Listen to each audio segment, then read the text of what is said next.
سبح اسم ربك الأعلى الذي خلق فسوى والذي قدر فهدى والذي أخرج المرعى فجعله غثاء نحوا سنقرئك فلا تنسى إلا ما شاء الله إنه يعلم الجهر وما يخفى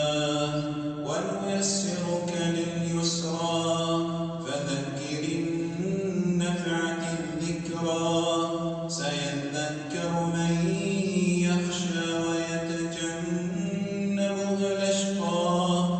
الذي يصلى النار الكبرى ثم لا يموت فيها ولا يحيا قد أفلح من تزكى وذكر اسم ربه فصلى